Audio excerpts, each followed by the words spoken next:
Hello again, my students. Another lesson, another learning. In this session, you will learn more about the employees' rights and tasks of the employers. So these are our objectives.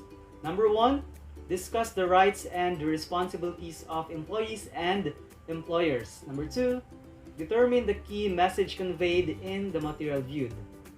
Before we begin, I want you to analyze the given scenario and answer the following questions.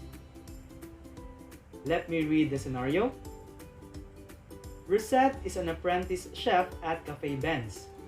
Carl, the head chef, pays her a lot of attention.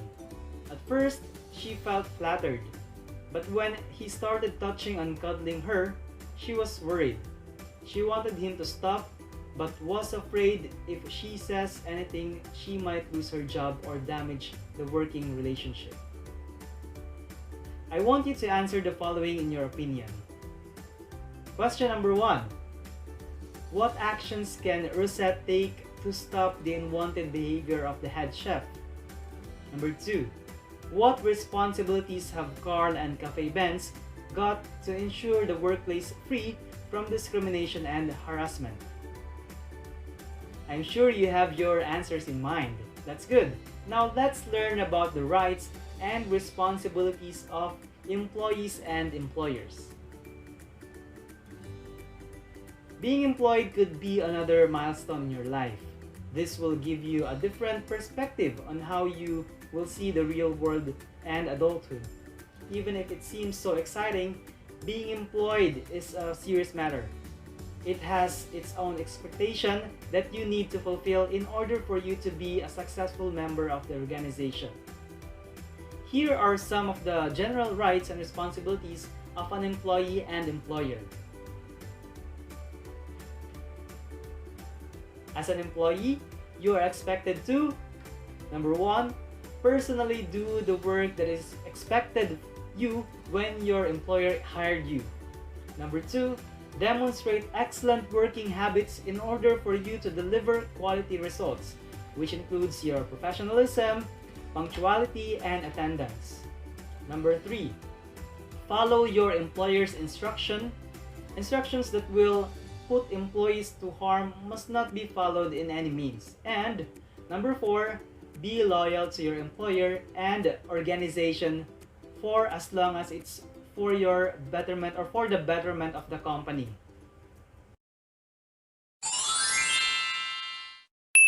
As an employee, you should also be aware that number 1, you have the right to full employment. I will reiterate it again. You have the right to full employment in which you are allowed to work no matter who you are, regardless of your background. This means that no matter what your race, gender, or religion is, you should be allowed to work alongside with other employees. Number 2, you cannot be fired from your job without any justifiable reason. Hence, you have the right to due process. Number 3, you should be compensated fairly for the job that you do. Your salary should be equivalent to the work you have done for the company according to what they promised they would give you and according to the government regulations about wages. Number 4, your salary should also be given to you on time. You should also be given all the benefits that were promised to you by the company. Number 5, you have the right to have a rest day at least once a week. You should also know that your company cannot force you to work beyond the hours that you have agreed upon. Number 6, you also have the right to join a workers' union where you can discuss your concerns regarding your job and your working conditions with your fellow members of the workforce. The union can help elevate your concerns to your employers so that they can address them appropriately. Number 7, your workplace should not pose any danger that can harm your body or your health.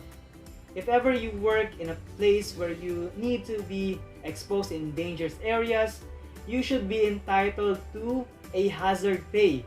Your employers should also secure your insurance if ever an accident happens and they should pay for your bills and medications that were caused by the workplace-related accidents.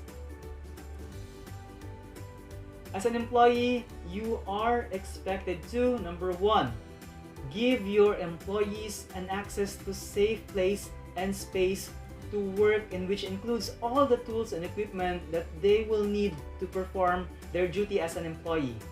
Number two, pay your employees an agreed salary and benefits, which include paid holidays, work leaves, and other incentives provided by the country's labor code.